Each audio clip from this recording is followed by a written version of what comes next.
We were tired of our galley kitchen feeling closed off from the rest of the house, so we did something a little scary. Okay, something very scary. We opened up the wall between our kitchen and our living room. No contractors, no designers, and not even sure we could pull it off. In today's episode, we're going to show you exactly how we did it. What we messed up, what we learned, how we created 2 separate rooms into one cozy keeping room with a tight budget and no crew. If you've ever looked at a wall and thought to yourself, could I take this down? This episode is for you. The problem with the wall. This is the big question. We have a galley kitchen, which makes the room feel isolated and honestly a little bit cramped. By being able to take that wall down, we suddenly open up the space that makes it a lot more conversational when we have guests over, and it doesn't feel as if you've been shut off from the rest of the house. A lot of times the family is sitting in this room in the chairs. Maybe they're playing piano, maybe they're watching some funny YouTube videos, and somebody's in there cooking and missing all the fun. So if we take down the wall, now we can join the rest of the family. Another issue that really bothered me is the lighting. There are no windows in this room, so natural light just cannot get in. It's always going to be filtered through the opening to the adjacent room or something else. By being able to open that wall, suddenly light from more rooms can pour into this room, helping to make this space brighter instead of it feeling like a cave. Yes. The thing I hated about that wall was the beadboard. Oh, yeah. And it wasn't cute beadboard. It was like dated. Rough. Yeah. And it didn't look vintage. Yeah. It definitely just leaned dated instead of. So I wanted that gone.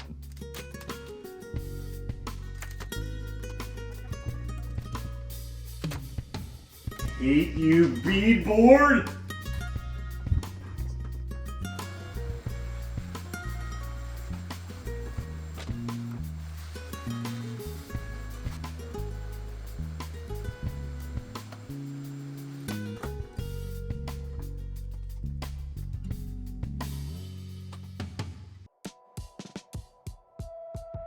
Now, we weren't the only ones to try to take down this wall. Seems like the previous owners attempted a small amount of wall removal, so they took about half the wall out and put in this bar top, but we committed fully and decided we'd take it all the way down to the wall and really open it up. To prepare to remove the wall, we had to remove the cabinets from the kitchen side of that wall. Now, those were the cabinets that we repurposed in our last video for the pantry build. So you definitely want to see how we were able to pretty creative. Use those. We also had to remove the backsplash that was above the stove.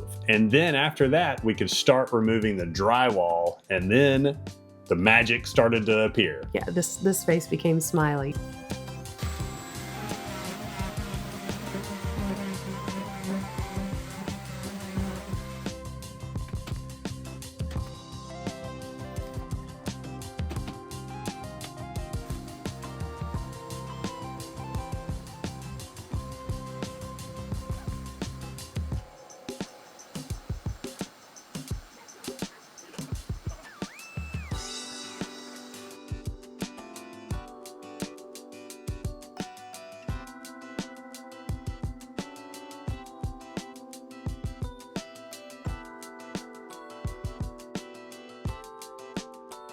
I could not wait to see that drywall come down. I was so excited because I had dreamed about this for years. Yeah. So being able to finally take the drywall down and see that opening up, I mean, it was life-changing. I think at night I would come out and just stare and look. Now the studs were still there. Yeah. So you looked like you were in prison, but you were a real happy prisoner. Like, wow, she's really happy to be trapped in that prison. Another element of that wall coming down was the bar top. It was a really high bar top. Yeah. And I mean, even like you had to get the tallest bar stool to even have it work. And then it was so short. I think it hung over 6 inches. Yeah. So you couldn't even really put a bar stool there. It didn't make sense. Being able to have one level sight line. I think it would help with conversation. I think it would help the space feel more open. The granite, which was in great shape, we took that off, and then we're able to take that portion of the wall down. Now, that granite, we are going to be reusing that, so definitely stay tuned for how we will creatively repurpose that in another video coming up. Very cool. One other thing that we noticed once you take the wall down is the wiring. Now, before we get into what we did with the wiring, let's just say if you are not comfortable doing any of this, we highly recommend that you employ a licensed professional electrician because they know what they're doing. Luckily, we've done enough work and we have a contractor friend in the family that we can reach out to if we ever have any questions. So we've got a lifeline, and if you don't have a lifeline, safety first. Always hire something out. In our case, this worked out pretty well because once we removed the wall, we could see that there was safe wiring in there. Everything looked great, and the wiring was good lengths so that we could run it to new plugs and install and relocate the plugs. We really only had to move 3 outlets. There were 2 that were right below the bar top, and then 1 that was on the other side of the stove. So all we did for the one next to the stove is just moved it to the adjacent wall, which that one you did have to go up in the attic and down around. Attic. And then the other ones, once we took all the drywall off, you were able to put all of the wiring down below. Put some new holes into the studs that we kept and rerouted the wires. So we still have the same amount of outlets, which is good because you still have to plug in the blender and the air fryer and the mixer. Probably the most important question in this whole thing is that wall load bearing? That's what hung us up for, I think, about 8 months. Just a lot of prep and going, maybe not. But again, we have people we can call and talk about our situation. The one reason that I was confident is that I do have attic access right above that space, and I could see that this wall was not carrying any load whatsoever, and it just ran across the room, and I had total confidence that if I take the wall down, the studs down, nothing was going to fall. The wall ran parallel to the ceiling joists. So that is kind of key to recognize that this is not load bearing. If it were perpendicular, then that wall is bearing the weight of the ceiling above it, or if it was a second story in your case.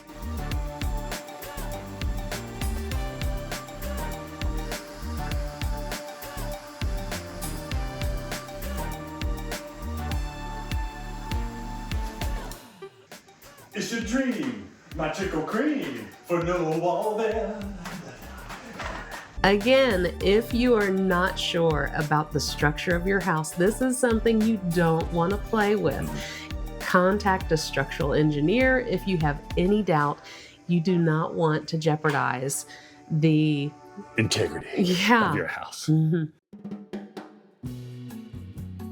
Okay, if we go back in time a little bit, when we first redid our kitchen, we always had to caulk the ceiling line between the drywall and the wall and the ceiling. We were getting frustrated by having to do that over and over again. But we found out why. So what we have is we've removed this wall. So there was drywall here, and we noticed that we would caulk this corner, but no matter what, during the seasons, it would lift or lower. Can you see how they just didn't attach this to anything when they built the house. So when this gets warm, it expands and contracts when it gets cold, and so we would always get a crack that we'd have to caulk. So I'm gonna go into the attic and put something up here that I can screw this drywall to so that it'll stop pulsing up and down. Yeah! Went back up in the attic, brave soul that I am, and put in some reinforcement studs across so that I could come down below and put drywall screws and finally secure. And so far, no cracks. No cracks. So now I'm up in the attic and I'm going to show you what I think the solution will be. So under that wide board is the roof plate that you saw downstairs. And these boards are loose, so it's not keeping the drywall in place underneath. So if I put some braces across here I'm gonna look and find out what I need to do so that gives us a solid surface to, from below, screw the drywall up into it, solidify that drywall from sinking and rising through the seasons. Okay, so here was the solution. I basically built a ladder in that sense. I put in 2x4 across there, like a regular style, kind of vertically, because it would fit between the 2x8s. Now the 2x8s are all under the insulation. And there you'll see I laid a 2x4 flat. And all I did was I put 2 screws on this side, 2 screws on that side, and then 2 screws down into the 2x8. And that's basically just holding the 2x8 down so it doesn't wiggle anymore. So when I screw the drywall in from the kitchen ceiling, now it's not gonna move up and down with that 2x8 because it's basically pressed down by these 2x4s that go down the way. And that is a heck of a solution. So now you see this is about where down that line of demarcation that you can see is where the 2x8s in the attic that you saw before are running. So with that rib system put in place now and holding them down, I could go in and put drywall screws into the drywall and get it fastened tightly to the ceiling so that it will no longer sag. And that came all the way down. And you can see now the ceiling should not droop anymore. Excellent.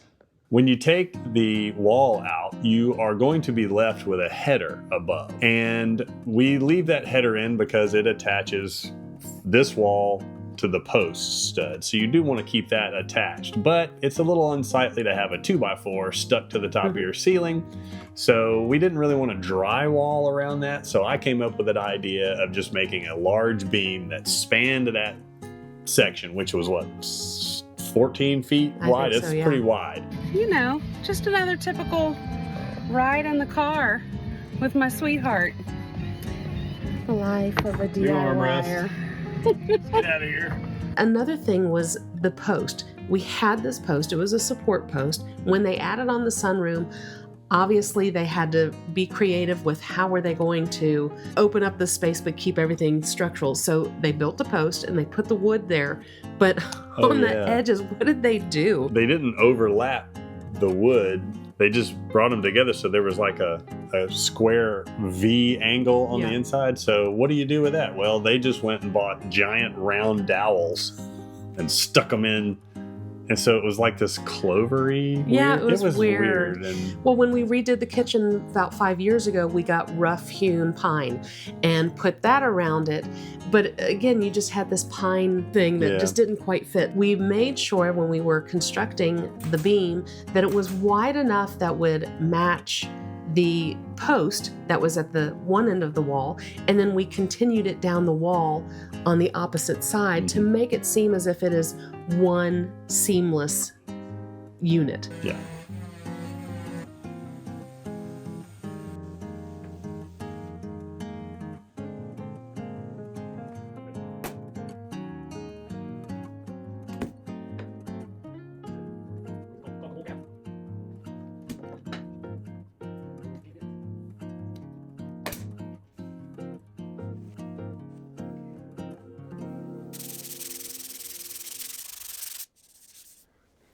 We had to buy a long board and cut it, and I basically made like a U-shaped thing and fixed it together, and that became what covered the header stud that was still in the ceiling, and it connected to our post, so it was very seamless looking and it's very nice.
myself. Are you trying to jinx me?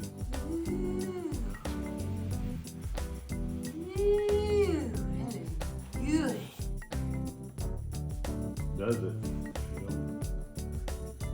You are the best caulk applier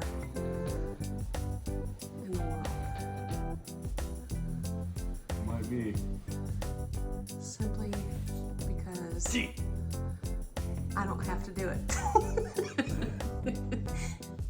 So the last thing that we had to do with this wall was to cut the studs to prep it for the countertops. Explain what you did with the studs. You're talking about leveling out to give us a seamless look. So we had to build up to that point. So I had to do some math and figure out how far up to go. But each stud was cut at the same length and then enough to leave room to be able to put a top header in, because now I've got to make a header for the lower wall.